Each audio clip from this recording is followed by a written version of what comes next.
Welcome, and thank you for joining us today as we present the ITRC Quality Considerations for Multiple Aspects of Munitions Response Sites training. My name is Joshua. And my name is Catherine, and we will be your guides today as we walk you through key concepts for planning and implementing a quality munitions response project. More details are provided in the guidance document that we introduce later in this training. But first, a word from our sponsor. The Interstate Technology and Regulatory Council, or ITRC, is a state-led coalition of regulators, industry experts, citizen stakeholders, academia, and federal partners that work to achieve regulatory acceptance of environmental technologies and innovative approaches. ITRC brings together a diverse mix of environmental experts and stakeholders to broaden and deepen technical knowledge and advance the regulatory acceptance of environmental technologies. For further information, visit ITRC's website using the URL on this slide. Between 2016 and 2018, the ITRC Unexploded Ordnance Team developed the Quality Considerations for Multiple Aspects of Munitions Response Sites, or QCMR-1. The ITRC published this document in April of 2018. The team developed this training and companion guidance document to help you achieve high-quality munitions response projects.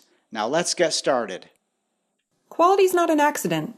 Quality has to be planned and managed throughout the entire life cycle of a project. To properly plan for quality, we recommend a process quality management systems approach.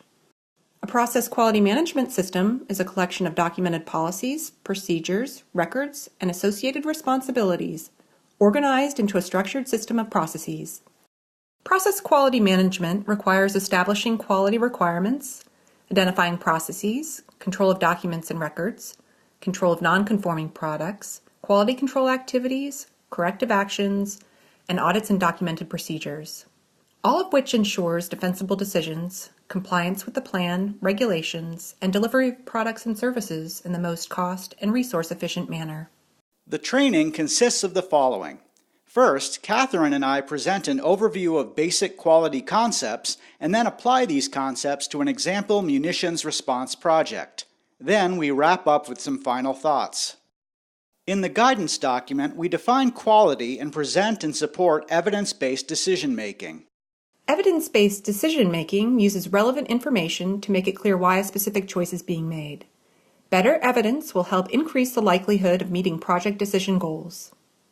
We discuss systematic planning, specifically the EPA Data Quality Objectives, or DQO, systematic planning process, and the development and use of an evolving conceptual site model, or CSM, throughout the life cycle of the project. We will introduce each of these document topics to you in this training. In addition, you'll notice on the bottom left corner of the slides that there are references to document chapters. These chapters provide additional detail and resources on the content of the slides. In addition, a list of acronyms and a glossary of terms are provided within the guidance document and are references for this presentation. Before we go any further, let's first define quality in the context of an everyday example. Some friends want to go out and have a great meal together. How do they define great? A 7-course meal, a bar burger and steak fries at the local Irish pub, home-cooked frozen lasagna, or it depends. Well, I know what I like, but if you selected answer D, you are correct. Because each friend may have a different opinion, the friends have to discuss in advance and decide what a quality meal looks like. That's right, it depends. Here, it depends on the purpose of the meal and what the group decides together. This illustrates a fundamental concept about quality. Everyone has their own perception of quality. Therefore, quality has to be defined and agreed to by all those involved. Now let's talk about the fundamentals of quality. The International Standard, or ISO 9000, defines quality as the degree to which a set of inherent characteristics or attributes of the object satisfies a set of requirements. To put it simply, quality is conformance to requirements. If a product conforms to a set of requirements, it is then, by definition, a quality product. In a quality management system, quality requirements are established through a systematic planning process. The process used by the Department of Defense and presented in this training to establish data quality requirements is the EPA's DQO planning process. Other requirements, such as measurement performance criteria and measurement quality objectives, are specified to ensure the processes achieve DQOs. Quality assurance and quality control activities are identified and conducted to monitor these requirements. DQOs, performance criteria, and measurements are documented to support data validation, verification, and usability of the data. We will discuss these quality fundamentals in more detail later in this training. Why do we do this? Why is quality so important? For decades, the U.S. Department of Defense has produced and used military munitions for live-fire testing and training to prepare the military for combat operations. As a result, unexploded ordnance and discarded military munitions may be present at former ranges and former munitions operating facilities that are now open to the public. A munitions response identifies and responds to environmental and explosive safety hazards posed by these munitions or munitions constituents. Because the potential harm from coming into contact with unexploded ordnance can be severe, investigations and cleanup of these properties must meet the highest quality standards possible. Please note, however, that this training nor the guidance document address munitions constituents or explosive safety, and we are only speaking to land-based projects and not the underwater environment, although some of these steps discussed here could be applicable underwater. Now let's give you some background information on what a munitions response entails. A munitions response is a complex and multi-phased process. The munitions response phases described in this document are the same phases established under the Comprehensive Environmental Response, Compensation, and Liability Act, more commonly known as CERCLA. More information regarding each phase as it applies to a munitions response is available in the guidance document. Quality must be considered at every step of the process. If you don't plan and implement quality processes from start to finish, you may end up redoing work, or worse, in making a bad decision. Both are potentially costly. Evidence-based decision-making uses relevant information to make it clear why a specific decision is being made. The project team integrates the best information from multiple lines of evidence with the expertise of the investigators and the values of the stakeholders to make these decisions. The convergence of high-quality multiple lines of evidence will help increase the likelihood of meeting decision goals. To ensure high-quality lines of evidence, we recommend implementing a systematic planning process. Systematic planning is a common-sense approach designed to ensure that the level of detail in planning is aligned with the intended use of the data and available resources. The preferred systematic planning approach is the EPA's DQO planning process, which requires the development and use of an evolving CSM.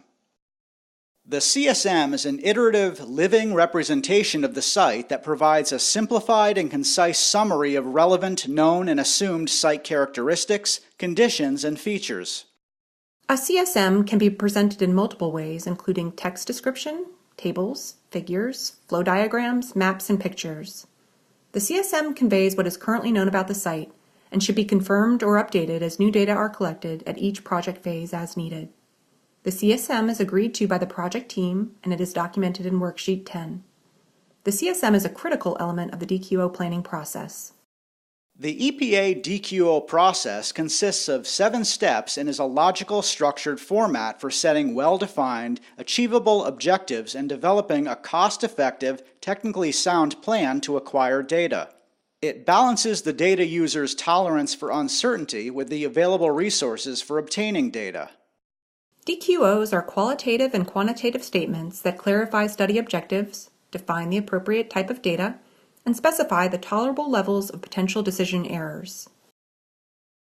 This slide presents the 7 steps, and we will walk through these shortly for our example site. Now that we have talked about the DQO planning process, let's talk about how it is implemented and documented.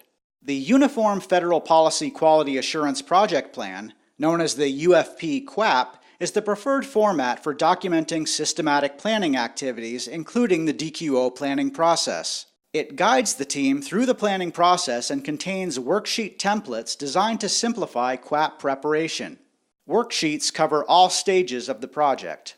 Generally, the UFP-QAPP is prepared by the munitions response contractor for the lead Department of Defense agency and then reviewed by the lead regulatory agency and other project team stakeholders. We will reference worksheet numbers from the optimized UFP-QAPP during the presentation, and they will be noted in the bottom left corner of the slides where the guidance document chapter references are mentioned.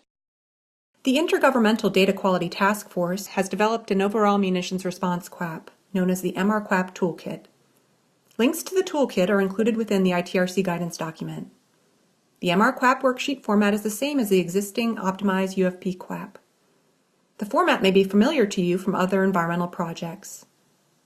Use of the MR-QAPP is recommended and will minimize rework, speed up projects, and reduce cost by defining requirements upfront. And now, before we wrap up the quality overview, here's a question for the audience. When do you need DQOs? Is it only for big projects, anytime you collect data, or only for munitions response projects? Whenever you collect data to resolve a problem or answer a question, you should use the DQO process. So the answer to this question is B. If you have not planned your data collection activities using the DQO process, you are likely to collect unusable data. Now let's apply these quality concepts to a munitions response project example. We will break the example project into planning, implementation and monitoring, and verification and validation of the data and data usability. Let's take a look at planning, beginning as always with the CSM. The project at our example case study site is transitioning from the site inspection phase to a remedial investigation. We will first walk through developing the CSM.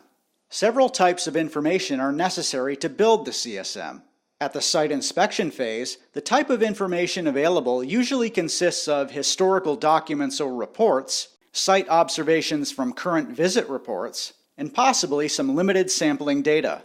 As the project team develops and matures the CSM, multiple lines of evidence should merge and support one another to paint a more defined picture of the site. To ensure confidence in the decisions made based on the CSM, the information used to produce the CSM should be carefully analyzed and tested for quality. For example, if the quality of historical information is poor, unknown, or not confirmed through other lines of evidence, the decisions made using this information should be suspect. Additional information or data should be acquired to reduce uncertainty in the decisions. After developing and assessing the preliminary CSM, the project team identifies uncertainties about the site and key questions that have to be resolved during the remedial investigation. So, what do we know about the example site? In 1926, the Army Air Corps constructed and used an aerial bombing target to train pilots. So far, only practice bombs have been found at the site. The site is relatively flat and forested with pine trees. Right now, the land is used for timber and recreation such as hiking, biking, and camping. Primary historical documents like photos and expert visual observations represent the highest quality of evidence. Here we see historical aerial photographs of the example site. During a site visit, munitions debris was also observed on the surface. The bombing target circles, including the bullseye, are clearly visible in the photos. With these photos and observed munitions debris, the project team is very confident in the location and configuration of the target area at this munitions response site. Once the team develops the preliminary CSM and identifies data gaps, they implement the DQO planning process to identify the right type, quantity, and quality of data required to resolve the data gaps. The first DQO step is to clearly define the problem. The members of the project team present their concerns, identify regulatory issues and action levels, review the site history, and identify data gaps. The project team then develops a concise description of the problem. From our example site CSM, there is evidence to suggest unexploded ordnance may be present at the site due to former use from 1926 to 1947 as a bombing target. Therefore, our problem statement is that unexploded ordnance remaining on the site may pose an explosive hazard risk to current and anticipated users of the property. In the case of the example site, people could come into contact with unexploded ordnance through timber harvesting or recreational activities. During step 2 of the DQO process, the project team identifies key study questions the project will attempt to resolve. Key study questions should be detailed and focus on potential outcomes. Typically, during the remedial investigation phase, key questions are resolved by environmental measurements. The project team should also describe all the possible actions that might be taken once the key questions are resolved. Consideration should be given to the option of taking no action. This slide includes some example remedial investigation study questions. The red box highlights the question that this training will focus on. Is the concentration of metallic anomalies within the site significantly above background levels? Possible actions for this study question, once resolved, could be: if the concentration of anomalies is significantly above background, identify the area as a high-density area. Or, if the concentration of anomalies is significantly below background, identify the area as a low-density area. Detailed definitions of these terms describing the density areas are included in the MR-QAPP toolkit that we talked about earlier in the training. Now that we have our principal study question and identified our alternatives, we move on to Step 3. During Step 3, the project team makes a list of the information or data required to answer the questions to make the decisions identified in Step 2. The project team should also determine in general how the data may be acquired. At our example site, the project team confirmed they needed the densities of buried metallic anomalies for both background and the site to answer the question. For munitions response projects, geophysical sensors are used to detect buried metallic anomalies, which we will talk about in more detail later in this training. With this type of data, the team will be able to estimate site and background densities and answer the question. For example, the difference between the background anomaly density and the site anomaly density is clearly evident in this geophysical map. Next, we need to define the site boundaries in Step 4. In this step, the project team specifies the spatial boundaries the data must represent to support the decision. The specified area is often referred to as the decision unit. Here, the decision unit should include both horizontal and vertical components of the study area. Initially, the team will use the bombing circles to define the horizontal extent of the investigation area. The project team may also use the bombing circles to identify areas where high anomaly densities are expected. The depth of the decision unit will be based on the type of munitions expected and possibly how the land will be used. Let's move on to Step 5. The project team takes outputs from Steps 1 through 4 and produces the parameter of interest, action level, decision unit, and alternatives to form if, then, else decision statements. The decision statement for this project is: if the anomaly density within the munitions response site decision unit is significantly greater than the background anomaly density, then the site will be designated as a high-density area and evaluated for further investigation, or the site may be identified as a low-density area. Before we move on, Step 5, the analytical approach, is often interpreted incorrectly. What should be defined in Step 5? A detailed plan for collecting data, or parameter of interest and action level? The answer is B, the parameter to be measured, the decision unit, and the action level for making decisions, stated in terms of decision statements. Yes, you are right. Some teams define the data collection plan here, but that should be detailed in Step 7, which we will discuss later. In Step 6, the team takes into account that there is uncertainty or error in any measurement, and as a result, there is the possibility of making the wrong decision. Therefore, the project team assesses the consequences of making a wrong decision and establishes tolerable limits on decision error. The limits on decision errors are then used to establish measurement performance criteria for the data collection design. This is hard work. The team needs to determine how uncertainty or error in data affects the decision we make and how much error we can tolerate so as not to make a bad decision. One thing is certain, however, that reducing decision errors requires the expenditure of more resources. Drastically controlling decision error probabilities to extremely small values may be unnecessary for making a reasonable decision. If the consequences of a decision error are minor, a reasonable decision might be made based on lower quality data. On the other hand, if the consequences of a decision error are severe, sampling and measurement uncertainty should be controlled as much as reasonably possible.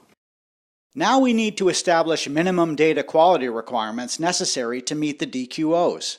Data quality requirements are framed in terms of measurement performance criteria and measurement quality objectives.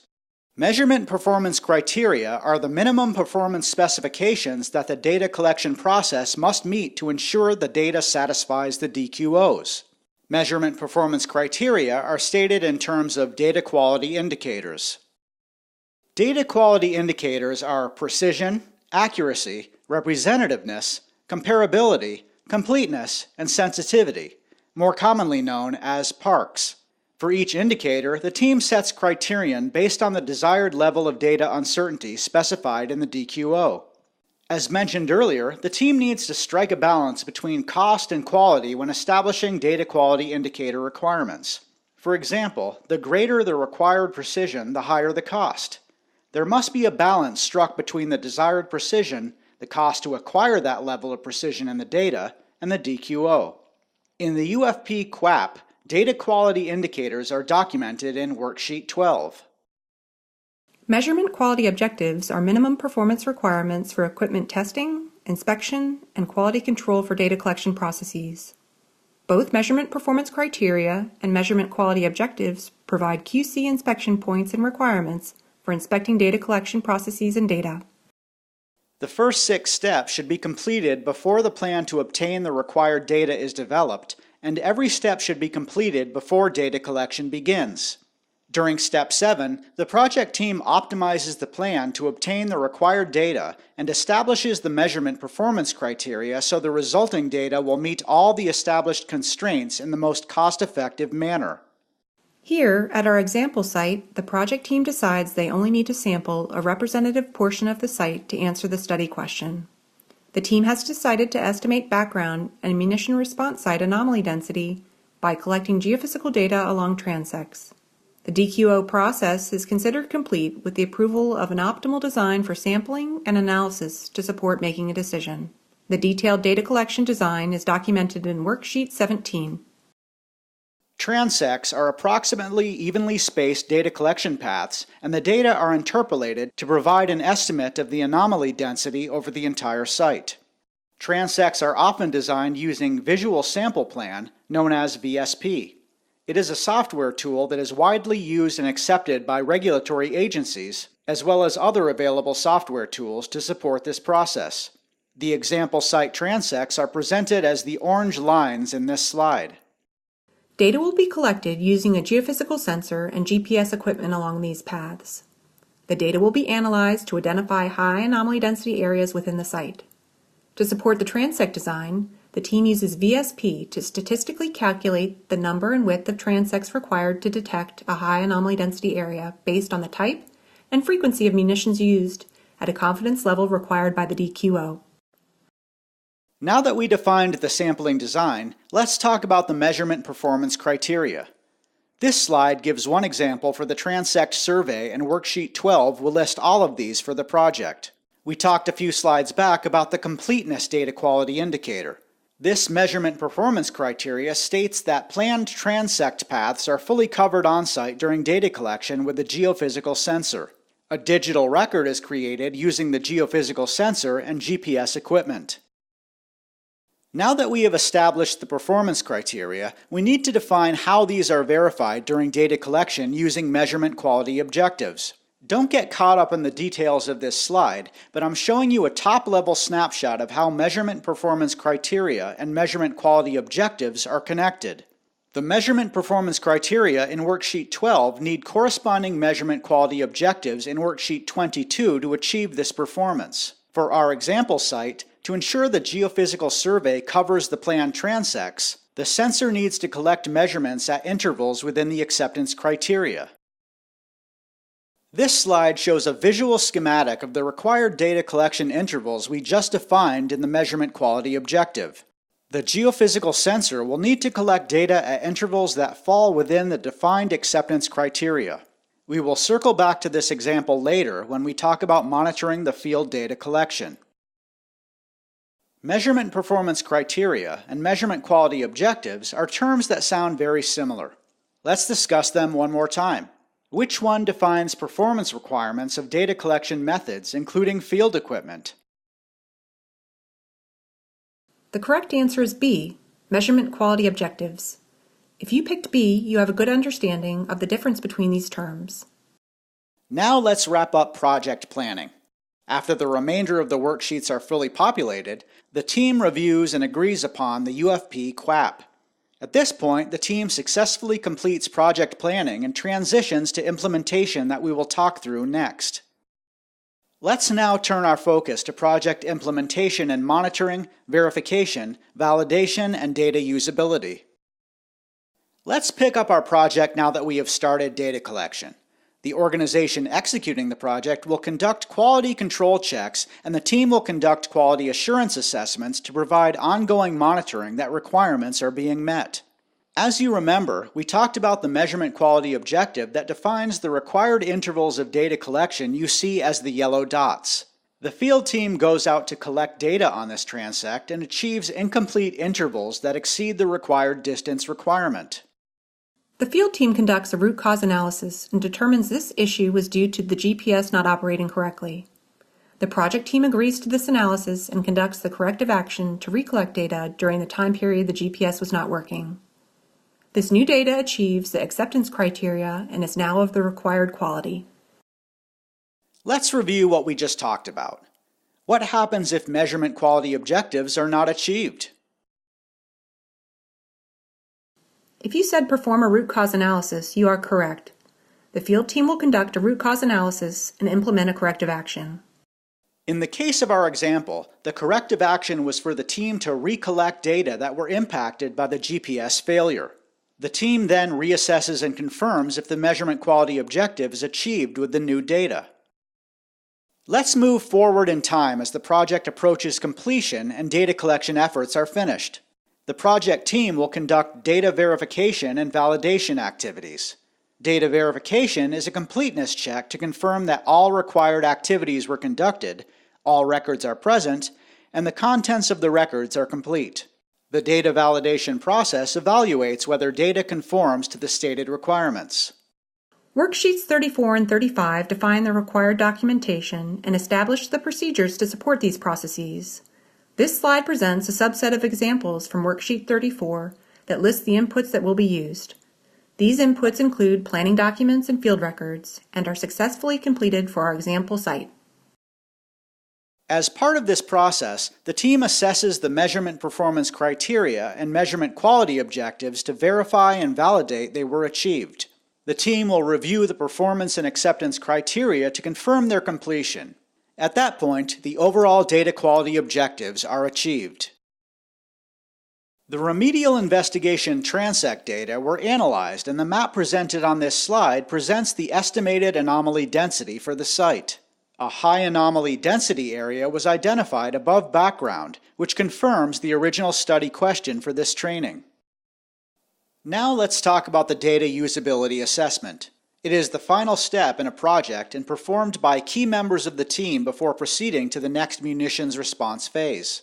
It includes a review of the systematic planning process to evaluate whether underlying assumptions are supported, sources of uncertainty in data have been managed appropriately, data are the right type, quality, and quantity, and the results can be used as intended with an acceptable level of confidence. Worksheet 37 defines and documents the process. A subset of a data usability assessment for our example site regarding the project objectives and sampling design is shown in this slide. The team agrees the answer is yes to these project questions. Now that we have more data, what do we do with it? Do you update the CSM? Do you move on to the next investigation phase? Or both A and B? The next step is to update the CSM. Let's talk about how that works. You'll remember this flowchart from earlier when we talked about the preliminary CSM. For our example site, the team will update the CSM with the location of the high and low anomaly density areas and include any other information gathered during the remedial investigation that changes the preliminary CSM. This information feeds into the data usability assessment. Now that the data usability assessment and CSM update are complete, the team moves on to finalize the remedial investigation conclusions. A high anomaly density area significantly above background was identified that answers our principal study question for this training. The team then finalizes the remaining conclusions and uses this information to proceed to the next munitions response phase, which is the feasibility study. Now that we have walked you through the remedial investigation at our example site, we will wrap up by reviewing how you can use this information in your projects. This training provided an overview of key concepts of evidence-based decisions and related definitions. We hope this information helps support your active and informed participation in munitions response projects. The guidance document also provides UFP-QAPP resources that you can refer back to along the way. If you are looking for further detailed training on how this is applied, we recommend the MR-QAPP training. In addition, other ITRC guidance documents and training on munitions response topics are available on ITRC's website. We hope this training has been useful as you learn about munitions response projects. We appreciate your time today. Thank you.